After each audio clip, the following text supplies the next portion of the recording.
Mike Hammer, el niño asesino que mató a su compañero de escuela. Niños que matan a otros niños. Estos casos son aterradores porque se trata de niños que exhiben una frialdad y premeditación en sus crímenes que son difíciles de creer. Y es que los niños en general representan inocencia y esperanza. Por eso es impensable que un chico pueda ser capaz de matar con gran violencia a otro niño y encima que idee maneras de encubrir sus acciones. ¿Qué puede llevar a un niño a matar? Para los expertos, las causas pueden ir desde una impulsividad extrema causada por daños cerebrales que afectan los mecanismos que regulan la conducta, hasta alguna vulnerabilidad de tipo biológico o psicológico. Otros piensan que tiene que ver con factores de personalidad y de oportunidad. En determinadas situaciones emocionales, estos niños pueden desencadenar actos violentos que pueden llegar incluso al homicidio. Mike Hammer tenía solo 14 años cuando pasó a formar parte de la selecta y oscura lista de los asesinos más jóvenes del Reino Unido. Aquí les contaremos cómo este chico con rostro tímido y lleno de acné llegó a convertirse en el asesino convicto y confeso del pequeño de 11 años Joe Gilling, un alumno de su escuela que, además, sufría una enfermedad congénita. Hola a todos. 3 veces por semana en este canal te traeremos los crímenes que han impactado a todo el mundo, desde desapariciones hasta los más terribles asesinatos. Injusticia, impunidad, corrupción y las más duras sentencias serán los acompañamientos de estas historias. Antes de comenzar con el relato, te pido que te suscribas y actives la campanita con todas las notificaciones. Tampoco olvides dejar tu like, ya que de esa manera podré seguir creando contenido. Sin nada más que decir, analicemos juntos todos los detalles de esta historia criminal. Solitario y víctima de bullying. Bury es una ciudad del distrito de Bury del Gran Manchester, en el norte de Inglaterra, a orillas del río Irwell. La localidad, de alrededor de 60.000 habitantes, tiene en el sector de la confección una importante industria, con una larga tradición como centro manufacturero de tejidos de lana y producción de algodón. En esta pequeña región nació Mike Hammer. Creció como un niño normal, en la calle Dalton, bajo el único cuidado de su madre, luego de haber sido abandonado por su padre, el policía local, Philip Brimelow. Este hombre dejó a la madre de Mike cuando ella estaba embarazada, y después solo tuvo contacto ocasional con el niño mientras crecía. Este abandono marcó para muchos la vida y personalidad de Mike, quien se convirtió en un chico solitario y retraído. A los 14 años, nada sugería que Mike fuera capaz de un brutal asesinato. Era un muchacho solitario que en la escuela católica San Gabriel se relacionaba principalmente con alumnos más pequeños. En términos académicos, se ubicaba en el promedio más bajo. La naturaleza tranquila de Mike lo llevó a ser víctima de acoso por parte de sus compañeros de clase, quienes le ponían sobrenombres, le hacían bromas pesadas, le robaban el dinero que tenía para almorzar en la escuela y algunas veces hasta lo atacaban físicamente. Con el tiempo, y tras ser víctima constante de estos ataques, Mike se fue endureciendo. Rechazado por los chicos de su edad, se convirtió en un niño retraído en su propio mundo, con un desorden del desarrollo, y comenzó a tener una fascinación por alumnos más pequeños con quienes compartía la mayor parte del tiempo. Al regreso de la escuela, se sentaba en su habitación por las tardes y llegó a desarrollar una manera de controlar a otros, refugiándose en un mundo de fantasía. Solía pasar horas dedicado a juegos en su computadora. También jugaba a ser maestro mientras estaba en casa, una actitud un tanto inmadura para un chico de su edad. Mike pasaba tiempo elaborando horarios escolares, colocando los nombres reales de alumnos más pequeños de su escuela. Esta conducta escondía una clara razón. Según los especialistas, quería tener un rol con algún tipo de control, lo que indica que él sentía que no tenía control en su vida ordinaria en la escuela.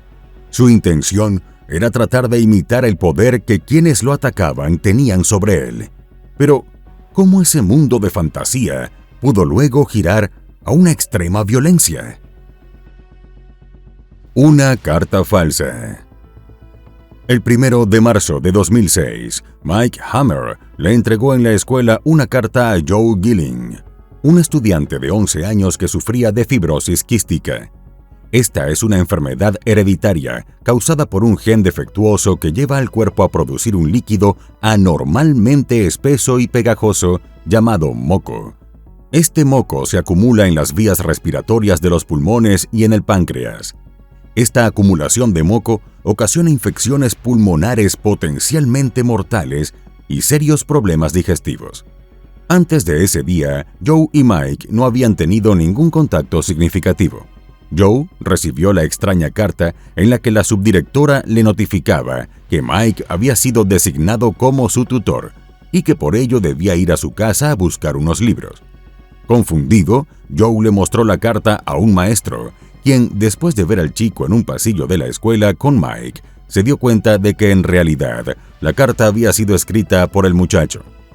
El maestro entonces le dijo a Joe que se fuera directo a su casa después de la escuela. Pero el niño no lo hizo. Decidió seguir a Hammer a su casa a lo largo de la calle Ainsworth, donde los vieron pasar. Juntos llegaron a la casa de Mike a las 16 horas. Una vez en su casa, los dos chicos entraron a la habitación de Mike. Este intentó un acercamiento sexual con Joe, por quien se cree que tenía una obsesión, pero enseguida fue rechazado por el chico, que además amenazó con decir en la escuela que Mike era homosexual. Esto hizo explotar de furia a Mike. Fue a la cocina en búsqueda de una pesada sartén y con ella golpeó en la cabeza a Joe al menos 10 veces con tal brutalidad que el utensilio se rompió. Entonces corrió escaleras abajo, trajo 2 cuchillos de cocina y apuñaló 16 veces al niño de 11 años hasta matarlo. Mike le causó a Joe heridas en la cara, cuello, cuerpo y nalgas. Le perforó la tráquea en 2 lugares y le cortó la arteria principal, la herida fatal que le causó finalmente la muerte. Mike luego tomó el cuerpo de Joe y lo colocó en un contenedor con ruedas que arrastró 500 metros hasta un parque cercano, donde arrojó el cuerpo y lo cubrió de varios elementos que encontró: cojines, ramas, hojas y ladrillos. Luego regresó a casa y limpió los rastros de sangre. Para justificar las manchas en la alfombra, le dijo a su madre que provenían de un lapicero rojo que se derramó. Luego terminó de hacer su tarea en la habitación. Mientras tanto, la madre de Joe, Gwen, sabía que algo malo pasaba al ver que su hijo no regresó a casa después de la escuela. No solo era inaudito que llegara tarde, sino que el joven estaba en medio de un tratamiento para su fibrosis quística y debía estar en el hospital esa tarde.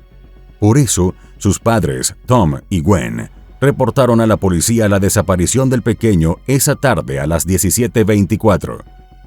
Entonces, se realizó una búsqueda masiva para encontrar a Joe. La policía, equipos de rescate, bomberos, vecinos y la familia de Joe se mantuvieron toda la noche activos tratando de ubicar al niño en medio de unas heladas temperaturas.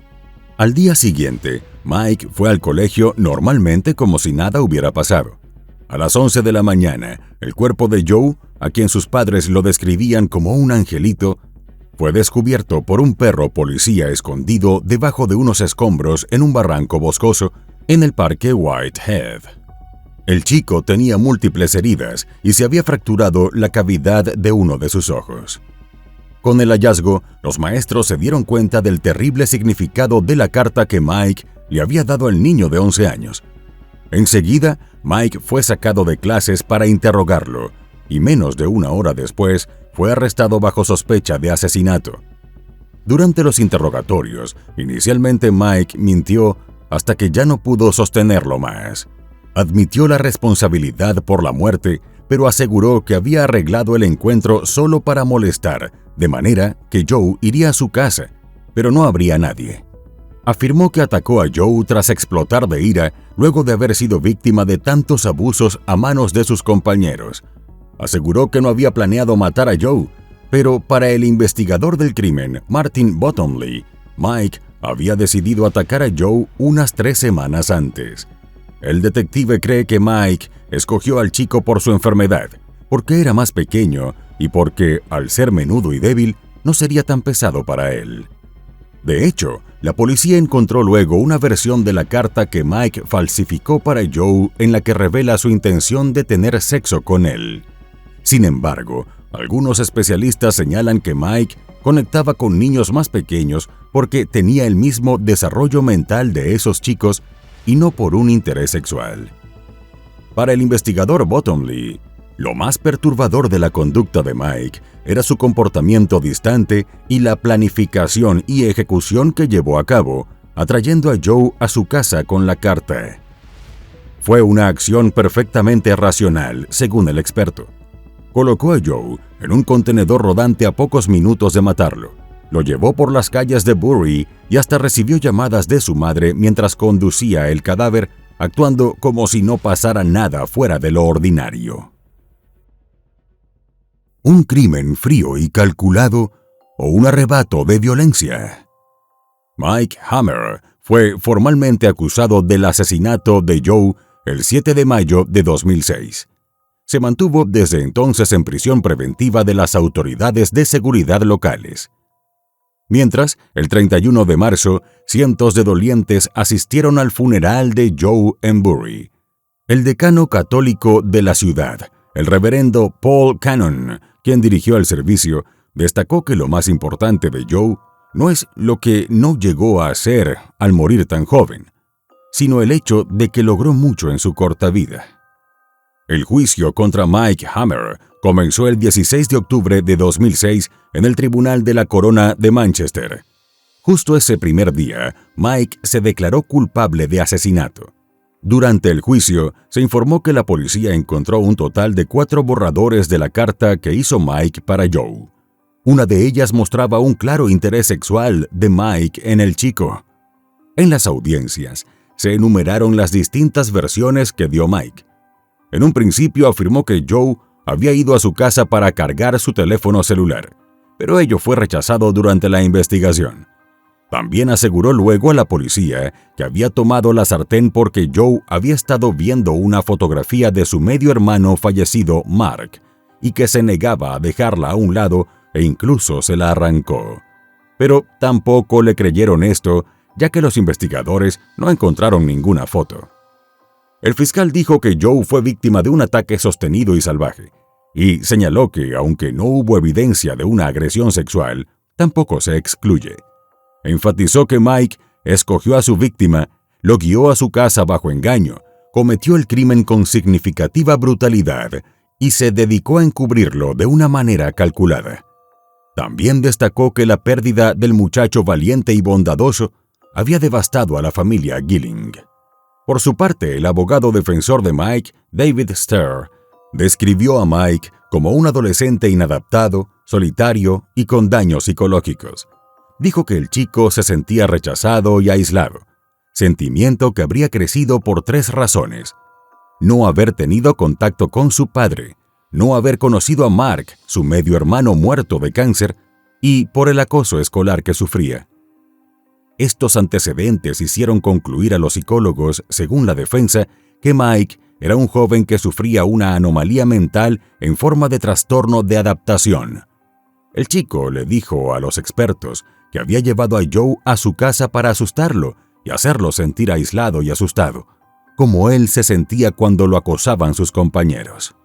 El abogado dijo a la corte que suponían que Mike simplemente no se sentía capaz de admitir al principio que su motivo fuera sexual, así que le resultó más sencillo dar esos otros argumentos. Fue solo en los últimos días previos al juicio que reconoció la verdadera razón del asesinato. Tras hacer una insinuación sexual hacia Joe, este lo acusó de homosexual y amenazó con decirles a otros lo que había intentado hacer. Fue por eso que respondió de forma violenta hasta acabar con la vida de Joe. El abogado resaltó en el juicio que Mike y su madre le pidieron específicamente que expresara su dolor y profundo arrepentimiento por lo ocurrido. Mike fue sentenciado a cadena perpetua, con un mínimo de 12 años antes de poder solicitar libertad condicional, lo que luego fue elevado a 15 años en la Corte de Apelaciones. En ese momento, el juez indicó que los doctores habían determinado que Mike estaba sufriendo de un trastorno de adaptación en el momento del asesinato. Además, concluyó que el crimen no fue pensado de antemano, sino provocado por el rechazo de Joe, y que éste no había hecho absolutamente nada para provocar el avance sexual de Mike. El juez Richard McComb dijo que Mike había albergado sentimientos significativos de angustia por la ausencia de una relación con su padre y que sufrió un grado significativo de intimidación en la escuela. Sin embargo, reprobó la conducta violenta de Mike, pues en la audiencia final le dijo que le quitó la vida a Joe y le hizo daño a todos los que lo amaban. Por su parte, el director de la escuela, Eddie Robinson, afirmó que la institución hizo todo lo que pudo para asegurar el cuidado y seguridad de sus alumnos. Confió en que sus políticas y procedimientos han sido robustos y que cualquier episodio de acoso escolar fuera resuelto rápida y efectivamente. Mientras, la madre de Mike, traumatizada por el incidente, se mudó de la casa donde ocurrió el asesinato y tuvo que lidiar con tener a un hijo durante largo tiempo en prisión. El padre de Joe dijo tras el juicio que había sido una espera larga, frustrante y agonizante hasta llegar al cierre del caso por la muerte de su hijo. Agradeció a la policía y a la escuela y pidió privacidad para que la familia pudiera superar esa etapa del calvario. En 2016, Mike Hammer pidió libertad condicional tras cumplir 10 años de condena, pero la jueza negó esta posibilidad. La jueza dijo que si bien Mike había hecho importantes progresos tras las rejas, no era suficiente para justificar reducir el tiempo que debía pasar en prisión. Lo consideró aún un alto riesgo para niños y la sociedad. Se dijo entonces que si bien había mostrado progresos en la cárcel, todavía se mostraba inmaduro y muy emocional cuando las cosas no ocurrían a su manera. También se contó en la audiencia que con los años, Mike se mostraba más abierto en cuanto a su sexualidad y ahora se sentía contento de ser homosexual. Mike nunca se involucró en problemas en la cárcel y fue calificado por la jueza como un prisionero mejorado, claramente comprometido con alcanzar una mejor comprensión de sí mismo. Consideró que si bien Mike aceptó su responsabilidad y confesó su crimen, no pudo determinar la extensión del remordimiento que fue expresando. Por eso, dijo que todavía el joven tenía trabajo por hacer hasta optar por la libertad condicional. Rechazado, excluido y trastornado. El crimen de Mike Hammer ha llamado la atención de muchos. Fue un asesinato que los detectives han descrito como 100% frío, calculado y premeditado, ejecutado por un chico que, a los ojos de todos, era tranquilo y tímido. No había indicios de violencia y menos de la posibilidad de que cometiera un crimen tan brutal. ¿O sí? Algunos expertos han señalado que la raíz del crimen de Mike Hammer es un profundo sentido de vergüenza y rechazo, a partir del abandono de su padre y que le causó un desorden de apego que posteriormente se agravó por el acoso e intimidación que sufrió en la escuela. Sus compañeros notaban que había algo diferente en el chico y lo convirtieron por eso en blanco de sus ataques. De esa manera, Mike sentía que era rechazado en todas partes, en su familia, en su escuela y entre sus compañeros. Nunca encontró realmente un lugar donde sintiera que pertenecía o encajaba. Desde otra perspectiva, esta vez neurológica, el crimen de Mike puede ser resultado de un evento biológico y no producto de su crianza. Una teoría señala que lo que sucede durante la adolescencia es que el cerebro emocional ha madurado y es realmente activo, lleno de deseos, mientras que el lóbulo frontal no se ha desarrollado aún, de manera que no es capaz de dominar ese cerebro emocional y queda el riesgo de una conducta violenta. Durante el juicio de Mike, la figura de su padre cobró notoriedad y el hombre salió a la luz pública. El padre ausente, un ex policía que aún colaboraba con las autoridades locales, dijo en un comunicado que sus pensamientos estaban con la familia de Joe y que se sentía consternado y horrorizado por su muerte. Philip Brimelow, el padre de Mike, señaló entonces que las vidas de 2 chicos habían sido destruidas y que eso tuvo un duro impacto en muchas personas, jóvenes y adultas. Cabe preguntarse si de haber estado involucrado en la vida de su hijo, hubiera hecho que Mike creciera sin los trastornos psicológicos que eventualmente lo llevaron a matar al pequeño Joe. La muerte de niños y jóvenes es un flagelo que siempre nos estremece. Las estadísticas son brutales. Más de 200 menores de edad son víctimas de homicidio cada día en el mundo, la mitad de ellos en América Latina, según cifras de UNICEF de 2015. Cada uno es una historia, una familia destruida, un sueño que se apaga. Pero en este infortunado caso, son 2 familias y vidas destruidas. Porque el pequeño Joe perdió la vida de una manera salvaje y brutal, pero Mike Hammer ha pasado más de la mitad de su existencia en prisión, después de crecer sintiéndose rechazado, indigno de ser amado, intimidado, inseguro, humillado. Hay muchas preguntas por responder. ¿Cómo hubiese sido la vida de Mike si hubiese tenido el amor y presencia paternal? ¿O si hubiese tenido apoyo para manejar esos sentimientos? ¿O acaso la maldad y frialdad para asesinar son innatos y no tienen que ver con la forma en que crecimos o en que nos relacionamos con figuras tan importantes como nuestros padres? Cada quien podrá sacar sus propias conclusiones, pero no cabe duda de que el rechazo sostenido y el acoso que sufrió Mike Hammer crearon una bomba de tiempo que terminó en un asesinato que destruyó la vida de 2 niños.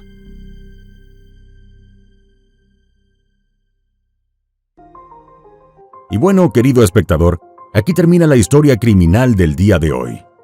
Me interesaría mucho saber tu opinión, así que te pido que la dejes en los comentarios del video, siempre con respeto a la víctima y su familia. Podemos debatir, pero siempre con el respeto que todos merecemos. De nuevo te recuerdo que te suscribas y dejes un like para dejarme saber que mi trabajo es de tu agrado. Buenas noches. Hasta la próxima historia criminal.